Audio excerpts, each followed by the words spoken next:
2019년도도 벌써 반년이 지났습니다.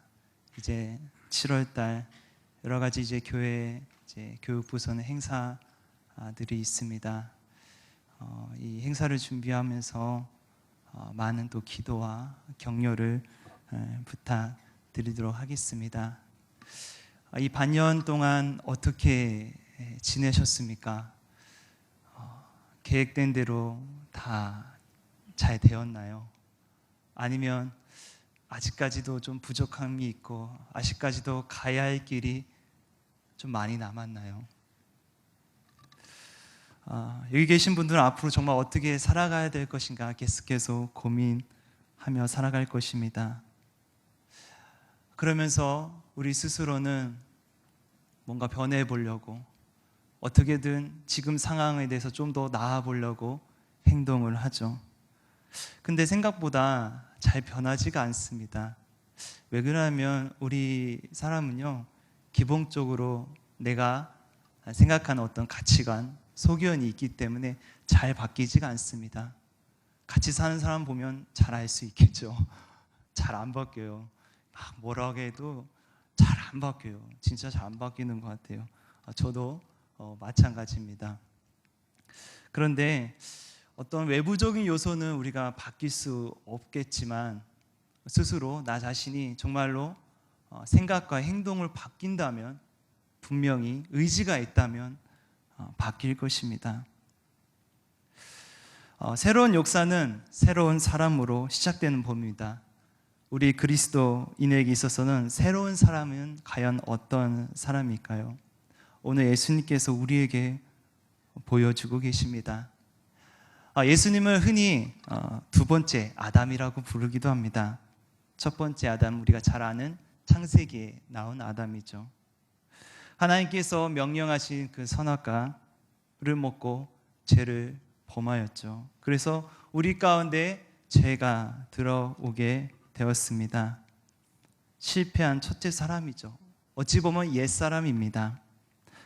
오늘 주님께서는 새로운 이제 사람의 문을 여십니다. 오늘 마귀의 시험에서 보면 알 수가 있습니다. 우리가 잘 알다시피 예수님께서는 그 시험을 다 이기셨습니다. 그런데 예수님께서 이런 사탄의 유혹과 시험에서 이긴 비결이 무엇일까요?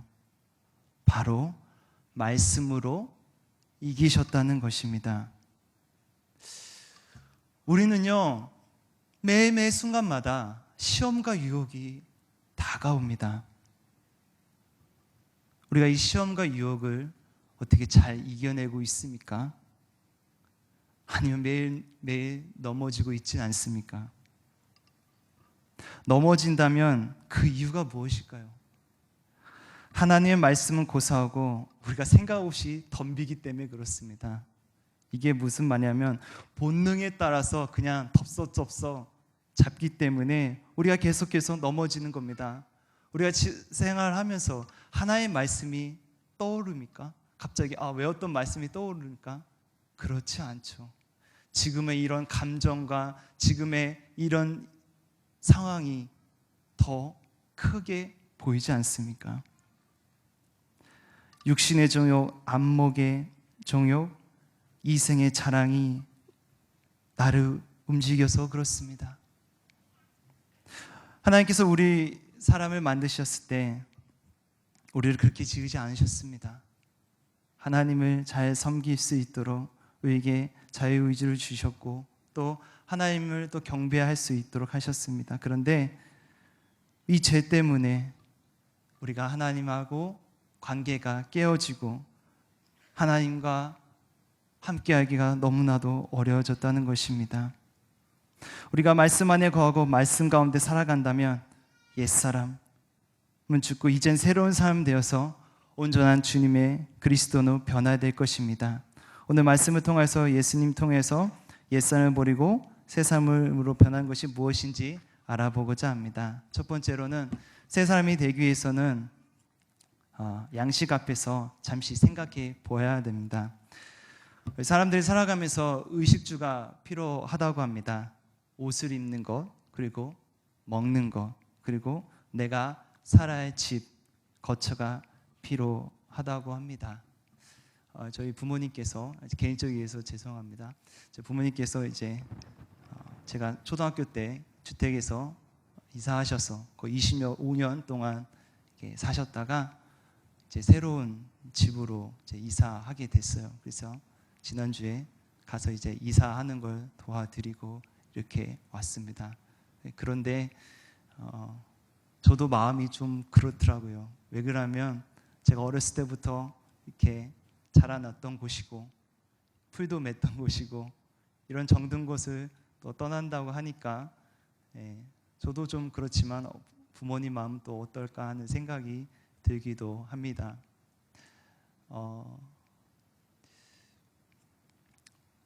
이렇게 우리는 그런 것이 필요합니다. 우리나라는 참 먹을 것이 참 풍부합니다. 우리가 몇십 년 전만 해도 먹을 것이 없어서 다른 나라의 원조를 받지 않고서는 살 수 없었던 나라입니다. 하지만 지금 현재는 경제가 굉장히 많이 발전하면서 원조 받는 나라에서 원조를 주는 나라로 변화되었습니다. 이제는 먹는 것 때문에 힘들어하는 사람은 거의 없습니다. 전혀 없다고는 할 수 없지만 그래도 옛날과 비교해 보면 참으로 좋은 시대를 사는 것은 분명합니다.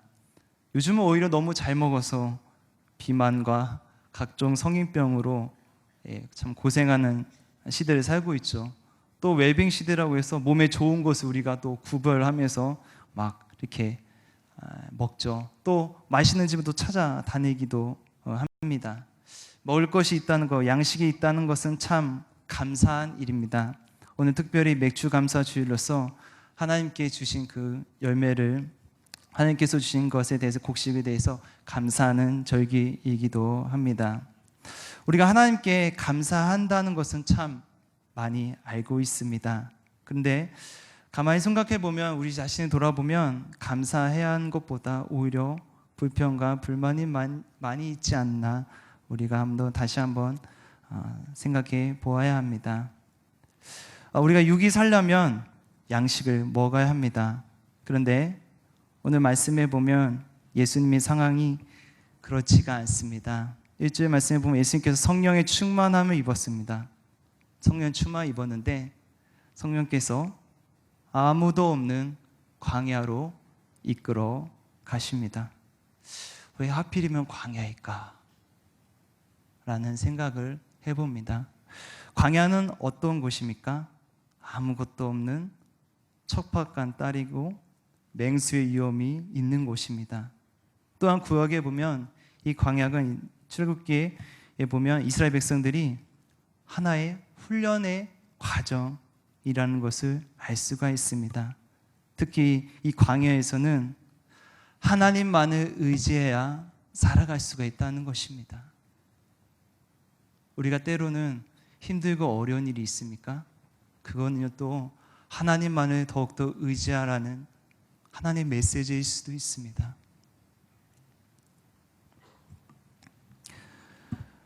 왜 이런 곳에 이끌으신지 정확히는 알 수 없습니다. 하지만 예수님께서 거쳐야 할 과정이라는 것입니다. 우리가 기억해야 할 것이 있습니다. 성령이 충만한 가운데서도 사탄의 유혹과 시험이 있다는 것입니다. 우리가 은혜 받았다고 해서 시험이 없는 것은 아닙니다.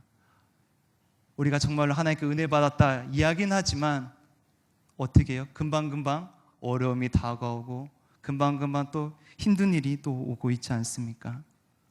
오늘 마귀는 어떤 시험을 하고 있습니까? 마귀는 이렇게 얘기합니다. 누가복음 4장 13절 말씀을 보면 이렇게 말씀하고 있습니다. 마귀가 이르되 내가 만일 하나님의 아들이어든 이 돌들에게 명하여 떡이 되게 하라 라고 말하고 있습니다. 예수님께서 지금 아무것도 먹지 못한 상황입니다. 속이 텅텅 비어있는 상황입니다. 예수님도 우리와 같은 육신을 입으셨기 때문에 배가 고프셨어요. 예수님을 해서 배가 고프지 않은 게 아니에요. 며칠을 굶으셨죠? 40일. 40일을 굶으셨어요. 혹시 이 자리에 40일 금식하신 분이 계십니까? 없으시나요? 이 상황은 예수님께서는 물도 드시지 않았어요. 그러니까 얼마나 배가 고프셨습니까? 그런데 만약에 눈앞에 밥이 보이고 먹을 것이 보인다. 그러면 어떻게 합니까? 당연히 먹어야겠죠.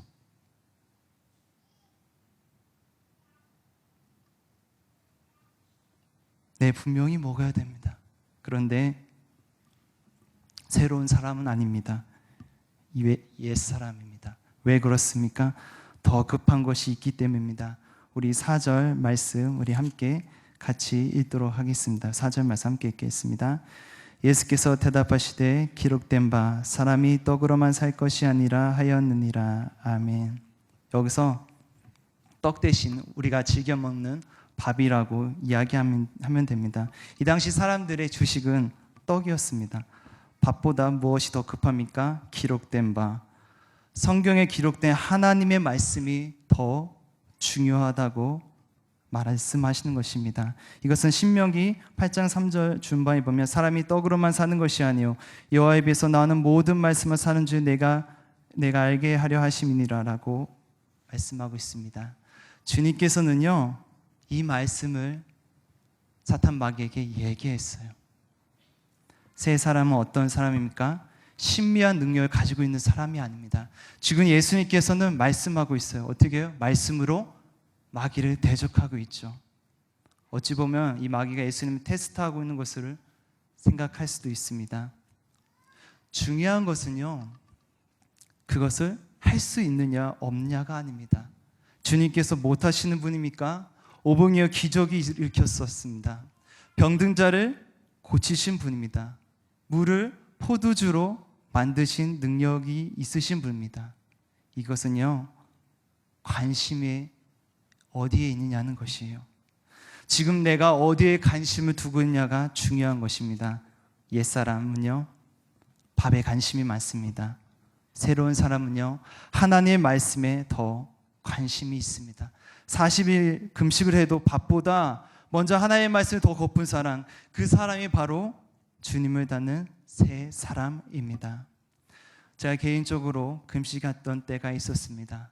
제가 짧게 3박 4일을 해본 적이 있었어요. 그런데 물만 먹고 이 3박 4일 동안 금식을 하다 보니까 3박 4일 하는 것도 굉장히 많이 힘들더라고요. 그러면서 깨달은 게 하나 있어요. 이 배고픈 걸요 참아내질 못해요. 부끄러운 이야기지만 제가 금식을 했을 때 하나님께 기도하며 말씀을 더 사모하지만 그렇지 못하고 어떻게 합니까? 이 금식 끝나고 뭐 먹어야지. 그런 생각들이 엄청 많이 있어요. 이게 금식하면서 정말 하나의 말씀을 듣고 한다는 것이 오히려 더 방해가 되더라고요. 우리 육신의 갈급함이 엄청나게 강하다는 것을 알게 됩니다. 저 자신을 볼 때 얼마나 연약하고 부족한지 알게 되었습니다.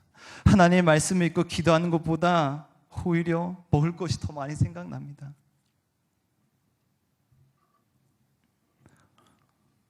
오늘 첫 번째 시험은 예수님이니까 이길 수 있다고 생각하기도 합니다. 말하기도 합니다. 하지만 예수님께서는 그렇지 않으세요. 똑같은 인간이시기 때문에 우리 인간의 배고픈, 슬픈, 고통을 다 느끼셨다는 것입니다.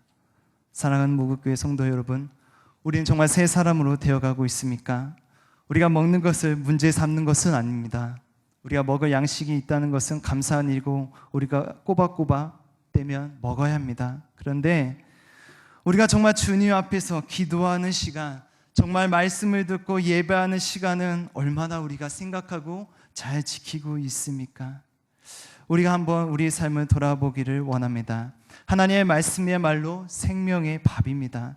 말씀이 우리에게 어떻게 생명을 공급하는지는 눈으로는 볼 수 없습니다. 보이지가 않습니다. 그러나 우리가 아는 것은 말씀을 먹어야 우리의 영이 산다는 것입니다. 우리가 혹시 금식하며 하나님의 말씀을 듣고 은혜를 사모하는 시절이 정말 있었습니까? 옛날엔 참 많이 있었다고 하고 기도에도 많이 있었다고 하는데 지금은 그러한 모습이 보이고 있습니까? 우리가 말씀을 먹어야 합니다. 말씀 안에 우리가 새로운 일, 새로운 역사가 일어난다는 것입니다. 지금이라도 늦지 않았습니다. 우리가 말씀 가운데 살아가기를 간절히 원합니다. 두 번째로, 정말 새 사람이 되기 위해서는 세상에 보이는 것을 쫓지 말아야 합니다. 오늘날 성공이라는 단어를 보면 참 많이 좋아합니다. 주변 사람들이 자신에게 성공했다고 말을 들으면 기분이 좋습니다. 이제 먹고 살만 하니까 이제 성공도 하면 더 좋지 않습니까? 정말 한 번뿐인 인생인데 성공해야겠죠. 어느 날 내 눈앞에 성공의 길이 보여요. 그러면 어떻게 합니까? 그 길로 계속해서 가죠. 그런데 우리 그리스도인은요, 다시 한번 생각해 봐야 돼요. 이 길이 정말 하나님께서 원하시는 것인지 우리가 보아야 합니다. 오늘 이 두 번째 시험이 바로 그 시험입니다. 5절 말씀해 보니까 마귀가 이렇게 얘기합니다. 마귀가 또 예수를 이끌고 올라가서 순식간에 천하만국을 보이며 이르되 이 모든 권위와 그 영광을 내가 네게 주리라. 지금 마귀가요, 예수님을 이끌고 갑니다. 이런 경우도 있네요. 그러면서 천하 모든 만국을 보여줍니다.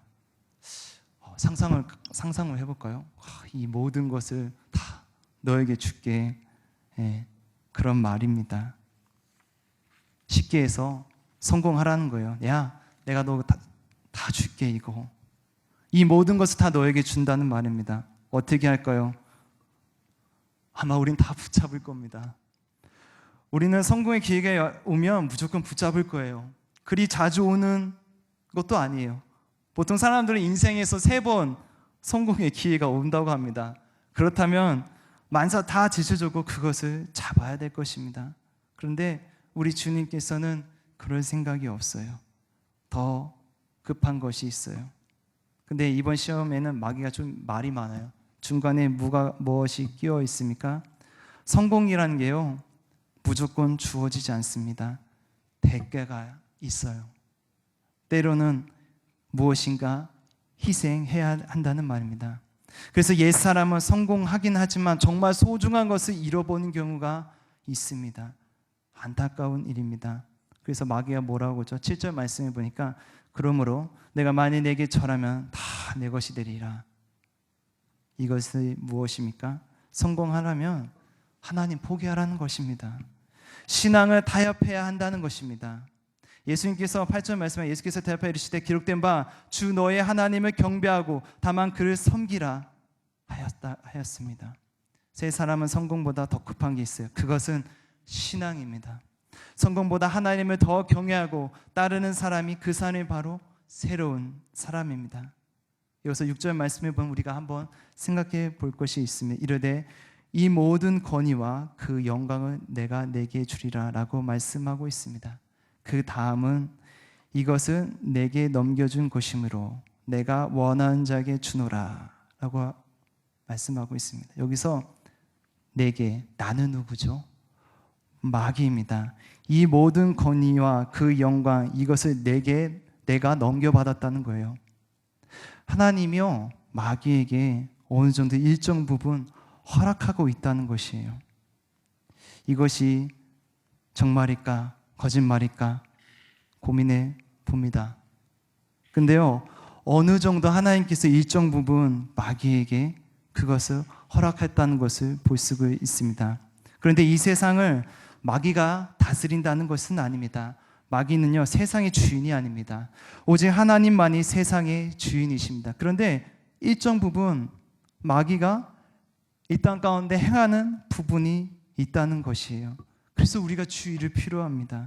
성공하는 건 참 좋죠. 그런데 그 끝자락은 어두울 수가 있습니다. 정신없이 성공 쫓아다니면요, 정말 소중한 것을 잃어버릴 수 있고 놓칠 수 있다는 것입니다. 심지어 나의 영혼도 잃어버릴 수 있다는 것입니다. 진짜 우리 주변에는 얼마나 많이 있습니까? 성공을 했는데 하나님을 잃어버렸어요. 이것은 정말 안타까운 일입니다. 우리가 계속해서 제약 가운데 있는 것은요, 하나님을 버리고 세상에 보이는 것을 계속 쫓아가기 때문입니다. 이런 낭패를 보지 않으면 어떻게 해야 됩니까? 눈앞에 이익만 보지 말고 정말 잠시 우리가 멈추고 한번 생각해 보기를 원합니다. 우리가 순간순간 정말 하나님을 버리고 있지 않나, 버리고 또 성공을 쫓지 않나 우리가 생각해 봐야 됩니다. 우리가 또 어떤 일을 할 때 이것이 정말 하나님께서 원하는 모습인지 그런 과정이 우리에게 필요하다는 것입니다. 마지막 세 번째로 새 사람 되기 위해서는 믿음 있는 자의 삶으로 보여주는 것입니다. 어제 9절 말씀해 보니까 이렇게 말씀하고 있습니다. 또 이끌고 예루살렘을 가서 성전 꼭대기에 세우고 이르되 내가 만일 하나님의 아들이어든 여기서 뛰어내리라 라고 말씀하고 있습니다. 자, 성전 꼭대기에서 올라 뛰어내라, 이게 무슨 말일까요? 너의 믿음을 보여주라는 말입니다. 어떻게요? 예수님께서 뛰어내리면 천사가 받쳐준다는 거죠.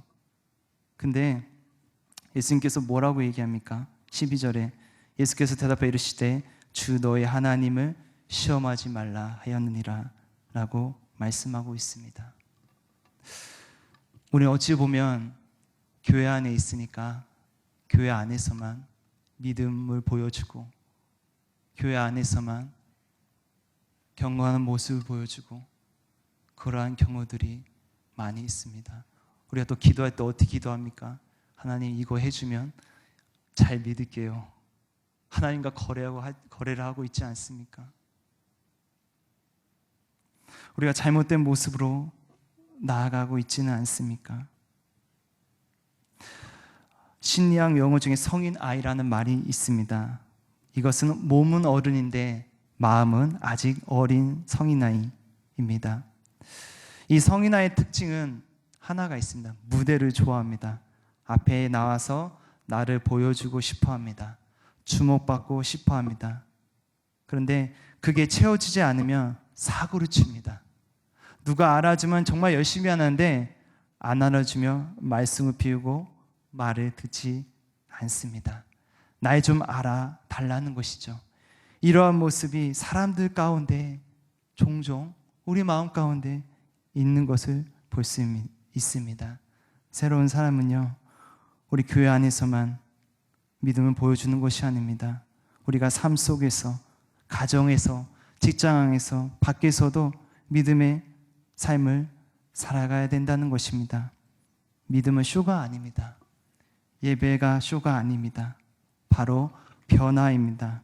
삶의 변화. 그래서 우리가 교회 안에서뿐만 아니라 밖에서도 정말 믿음이 있는 자로서 삶을 실천하여 나가는 우리 무교회 성도들이 되기를 바랍니다. 그것이 우리 주님이 걸어가신 길이고 우리를 부르시는 길입니다. 오늘도 우리 삶 가운데는 여러 가지 시험이 있습니다. 지금도 마귀는 우리를 계속해서 하나님과의 관계를 멀어지게 하려고, 깨뜨리게 하려고 우는 사자와 같이 찾고 있습니다. 그 가운데 우리가 말씀으로 이기기를 간절히 원합니다. 우리가 어떤 가운데 있어도 하나님의 말씀을 더욱더 믿고 순종하며 새로운 사람이 되기를 간절히 원합니다. 이 모습대로 살아가는 것이 멀지만 우리가 가야 하는 길이고 주님께서 우리를 인도하실 목적지입니다. 우리 안에 다시 한번 하나님 앞에 새 사람이 되어서 주님의 말씀 안에 거하는 우리 무교회 성도들이 되기를 간절히 원합니다.